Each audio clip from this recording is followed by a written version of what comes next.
Okay so guys, बात है कुछ समय पहले की। मतलब पिछले जन्म में आई गेस मैंने एक वीडियो अपलोड करी थी जिसका पॉइंट था कि इंडियन सिनेमा में आज तक कोई हिंदू स्क्रिप्चर्स को मॉडर्न अडेप्टेशन देकर एक बिग बैनर मूवी क्यों नहीं दे पाया। अब मैं तो वीडियो डालकर सो गया 1 साल तक, लिटरली 1 साल तक, 1 fucking ईयर। और इस 1 साल में सडनली इतनी सारी मूवीज रिलीज हुई और इतने सारे मूवीज के अनाउंसमेंट्स आए जिनका मेन फोकस यही था कि वो हिंदू स्क्रिप्चर्स को एक मॉडर्न एडेप्टेशन में दर्शाएं। कुछ मूवीज का मोटिव था कि वो लोगों को एक नया कंटेंट, एक फ्रेश कंटेंट दे सकें जो कि रूटेड हो उन्हीं के कल्चर में, एज वेल एज उससे उनके लिए एक अच्छा थिएटर एक्सपीरियंस भी बन सके जो कि हमेशा लोगों को याद रहे। बट कुछ मूवीज बनाई गई सिर्फ और सिर्फ कैश ग्रैब करने के लिए, बेसिकली भीख मांगने के लिए भगवान के नाम पर। एक तो पता नहीं भाई वो कौन सी पिक्चर आई थी, कनप्पा नाम की, टीवी सीरियल के 4-5 एपिसोड चिपका के पिक्चर बना दी। न्यूजीलैंड में नंगे पतंगे लोग भाग रहे हैं, लड़ रहे हैं, मार रहे हैं एक दूसरे को। मैंने कहा भाई रुक जाओ, ठहरो जरा, कौन सी सदी की पिक्चर चल रही है, मुझे पहले फिगर आउट तो करने दो। उतनी देर में तो मोहनलाल चाचा उतर रहा है जादूगर वीडी वैरागी बनकर। बेसिकली कुछ फिल्म मेकर्स इस आइडिया को कैपिटलाइज करने लगे। मिराई नाम की मूवी रिलीज हुई जिससे मुझे काफी ज्यादा उम्मीदें थी, बट वो भी एक एग्जाम्पल बन के रह गई कि तुम कैसे बस रिलीजियस एंगल डाल के अपनी एक मिड या मैं कहूं बिलो एवरेज मूवी को हिट बना सकते हो। इनफैक्ट एक अच्छा बॉक्स ऑफिस रिकॉर्ड भी स्कोर कर सकते हो without any efforts in your writing. मगर जैसा कि मैंने कहा कि कुछ फिल्म मेकर्स का मकसद ही है कि इस जॉनर की हेल्प से वो ऑडियंस को एक सिनेमैटिक स्पेक्टिकल दे सके जो कि सिर्फ किसी मूवी को नहीं बल्कि एक कल्चरल इवेंट को एस्टेब्लिश कर रहा हो। ये तो हम सभी जानते ही थे कि राजामौली पापा की जो अब नेक्स्ट फिल्म होने वाली है वो एक साइंस फिक्शन मूवी होने के साथ साथ काफी ज्यादा रूटेड होगी इंडियन रिलीजन में। मगर इतना एक्सप्लिसिटली वो लोग हिंदू रिलीजन का यूज करने वाले हैं अपने स्केल को मैक्सिमाइज करने के लिए, ये किसी ने नहीं सोचा था। वाराणसी टू द वर्ल्ड का एक अनाउंसमेंट ट्रेलर या कहें एक कॉन्सेप्ट आर्ट हमने देखा और भाई यार कितने ज्यादा वाइल्ड जा रहे हैं ये लोग। जानता हूँ राजामौली पापा की फिल्म्स बहुत ही ज्यादा एक्सट्रीम जाती हैं, बट इतनी ज्यादा एक्सट्रीम कि भाई बजरंगबली की पूंछ पर इन लोगों ने एक रथ चलवा दिया है जिस पर महेश बाबू और पृथ्वीराज बैठे हुए हैं। Dam guys, this is unimaginable. हाँ मैं जानता हूँ कि प्रमोशनल मटेरियल में थोड़ी बहुत कमियां हैं, स्पेशली जो महेश बाबू का इंट्रो शॉट था उसमें वीएफएक्स में थोड़ी बहुत कमी दिखती है, बट कम ऑन यार, राजामौली की मूवीज उनके विजुअल इंटरप्रिटेशन, उनके विजुअल रिप्रेजेंटेशन की वजह से जानी जाती है। उनकी कहानी का जो विजुअल आउटपुट होता है वो हमेशा ऐसा होता है कि तुमने आज तक किसी मूवी में देखा ही नहीं होगा। खैर तो बात यह है कि ये तो हम जानते ही थे कि मूवी रामायण के एक एंगल को दिखाने वाली है, बट कॉन्सेप्ट आर्ट जब सामने आया तो हमें पता चला कि ये तो रामायण को काफी ज्यादा इंक्लूड करने वाली है अपनी कहानी में। हो सकता है कि इस फिल्म में टाइम ट्रेवल हो रहा है और महेश बाबू लिटरली रामायण के एरा में पहुंच चुके हैं। मगर क्या तुमने एक बात नोटिस करी, इस फिल्म को रिलीज किया जा रहा है इंडिया की सबसे बड़ी फिल्म कहकर। आई मीन ऑब्वियसली ये फिल्म काफी बड़ा इवेंट होने वाला है, नेशनली ही नहीं बल्कि इंटरनेशनली। ऐसा कहा जा रहा है कि इसको 120 कंट्रीज में रिलीज किया जाएगा। इसके प्रमोशनल इवेंट का बजट ही बहुत ज्यादा बड़ा था और जिसने भी महेश बाबू को खिलौने वाले सांड पे चढ़वाया है ना भाई, तू छोड़ दे भाई काम, कौन है तू भाई, छोड़ दे मार्केटिंग टीम। मगर एक बात गौर करने वाली, 2026 दिवाली में एक और फिल्म खड़ी है जो कि अपने आप को इंडिया की सबसे बड़ी फिल्म बताने का दावा कर रही है, और वो फिल्म तो पूरी की पूरी रामायण का ही एडेप्टेशन है। जी हाँ, नमित मल्होत्रा की रामायण स्टारिंग रणवीर कपूर, साई पल्लवी एंड यश। तो क्या इसका मतलब यह है कि आने वाले समय में इंडियन सिनेमा से निकली हुई 2 अब तक की सबसे बड़ी फिल्मों का घमासान युद्ध होने वाला है। हाँ जानता हूं कि रामायण तो अगले साल ही रिलीज होने वाली है और वाराणसी को 2027 में रिलीज किया जाएगा। तो गुरु, रामायण को तो 2 पार्ट्स में रिलीज किया जाएगा और उसका जो सेकंड पार्ट है उसकी शेड्यूलिंग भी 2027 को ही की गई है। इसका मतलब यह है कि 2027 को 2 फिल्म्स रिलीज होने वाली हैं जो कि इंडिया की अब तक की सबसे बड़ी फिल्म्स में से एक होने वाली हैं। और ताज्जुब की बात यह है कि दोनों की दोनों ही रामायण को एज अ कोर कॉन्सेप्ट लेकर चल रही हैं। सो as a desi pop culture fan, as a cinema enthusiast and as a movie nerd, दोनों फिल्म्स को कंपेयर करके देखा जाए कि दोनों में से सबसे ज्यादा हाइप किस फिल्म की बड़ी है एंड कौन सी फिल्म ऑडियंस की एक्सपेक्टेशंस पर खरी उतर सकती है।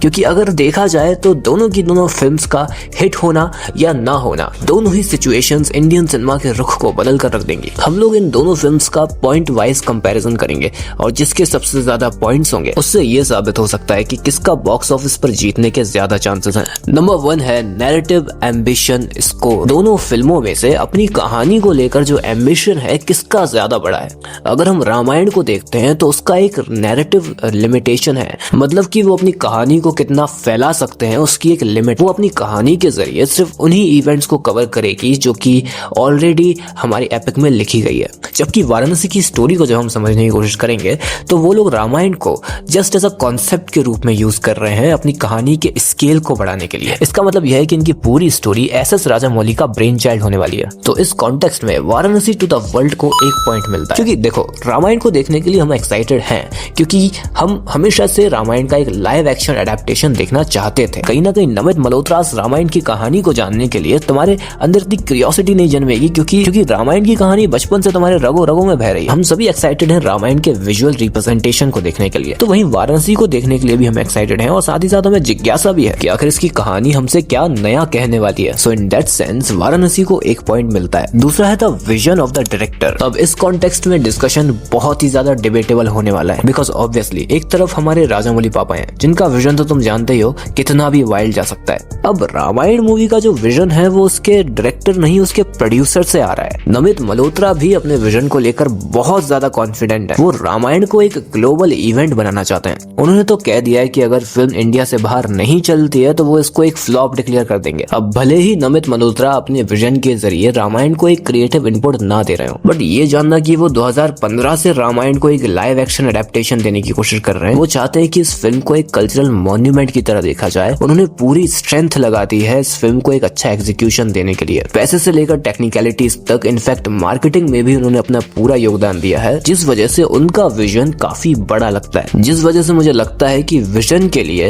रामायण को एक पॉइंट मिलना चाहिए। अब तीसरा कॉन्टेक्स्ट है universe and world building potential. अब जब भी हम वर्ल्ड बिल्डिंग की बात कर रहे हैं तो मैं बिल्कुल नहीं कह रहा हूँ कि कौन सी फिल्म सिनेमैटिक यूनिवर्स खड़ा कर सकती है। उनकी फिल्म से कितने स्पिन ऑफ्स, एनिमेटेड शोज और वीडियो गेम्स बन सकते हैं। तो ये तो साफ साफ समझ आता है कि राजामौली की फिल्म ही ऐसी है जिसका यूनिवर्स काफी बड़ा हो सकता है। उसकी लोर, उसकी मिथोलॉजी और उसके इंटरकनेक्टेड कैरेक्टर्स पर आप कोई कॉमिक बुक, कोई वीडियो गेम या कोई एनिमेटेड शो तो देख ही सकते हो। But Ramayan is like a one at a time movie. कोई रामायण का वीडियो गेम क्यों ही खेलना चाहेगा, और एनिमेटेड शोज तो उस पर काफी सारे बन चुके हैं। तो इस कॉन्टेक्स्ट में एस.एस. राजामौली की वाराणसी एक पॉइंट जीतती है। चौथा पॉइंट है कास्ट की स्ट्रेंथ। देखो मैं ये बात बिल्कुल नहीं कर रहा हूँ कि किस मूवी ने कितने बड़े स्टार को कास्ट किया है, मैं बात कर रहा हूँ कि किसके पास एक परफेक्ट कास्ट है अपने कैरेक्टर्स के लिए। अब इस कॉन्टेक्स्ट में हमें मूवी को पहले से जज करना ही पड़ेगा, बिकॉज हम नहीं जानते कि वाराणसी मूवी किस बारे में होने वाली है, बट हम ये जरूर जानते हैं कि रामायण मूवी किस बारे में होने वाली है। अभी तक जितनी भी कास्ट रामायण की ऑफिशियली अनाउंस हुई है उस हिसाब से देखा जाए तो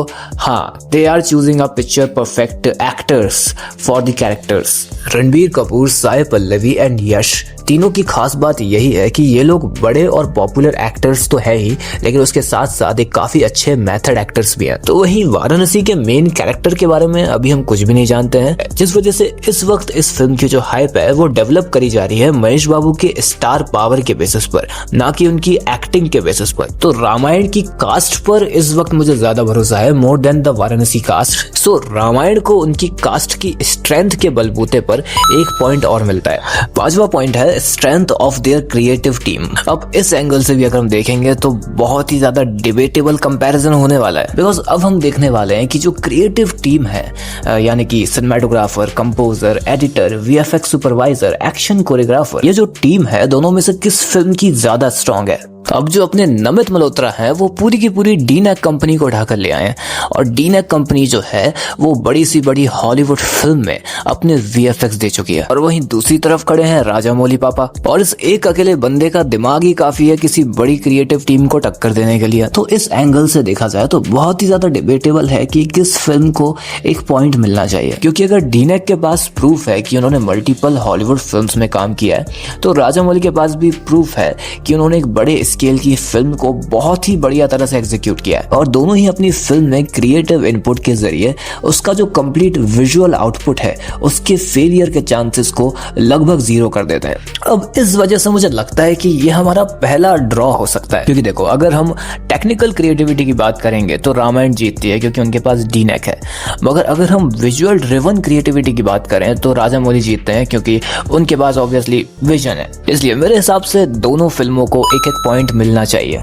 हमारा जो छठवां पॉइंट है वो है रिस्क फैक्टर। वो कौन सी टीम है जो कि अपने फिल्म को लेकर एक ऐसा रिस्क उठा रही है जो कि या तो उनकी फिल्म को बहुत ही ज्यादा मास्टरपीस बना देगा या फिर उनको एक भद्दा सा मजाक बनाकर छोड़ देगा। तो ऑब्वियसली नमित मल्होत्रा रामायण के साथ जो रिस्क उठा रहे हैं ना, 4000 करोड़ दोनों पार्ट्स के लिए, इस रिस्क में जरा सा भी इश्क नहीं है। इस बंदे ने साफ साफ बोल दिया है कि अगर रामायण को ग्लोबल सक्सेस नहीं मिलती है, अगर उसको इंटरनेशनली नहीं देखा जाता है, तो वो इस फिल्म को फ्लॉप डिक्लेयर कर देंगे। तो ऐसे में क्रिएटर्स की नहीं बल्कि ऑडियंस की भी फटती है कि हमारी रामायण को बाहर कल्चरल रिप्रेजेंटेशन मिलना या ना मिलना एक बहुत बड़ा रिस्क फैक्टर है। हमारी उम्मीद ये है कि ये फिल्म अच्छी निकले, बट नमित मल्होत्रा की उम्मीद है कि ये फिल्म पूरी दुनिया में धमाका मचा दे। ये फिल्म जो रिस्क उठा रही है वो वाराणसी से तो कई गुना ज्यादा बड़ा है। सो या रामायण को 1 पॉइंट मिलेगा। नाउ एट द एंड हम लोग बात करते हैं लॉन्ग टर्म कल्चरल इम्पैक्ट की। दोनों में से कौन सी फिल्म एक लंबे समय तक का कल्चरल इम्पैक्ट छोड़ के जा सकती है?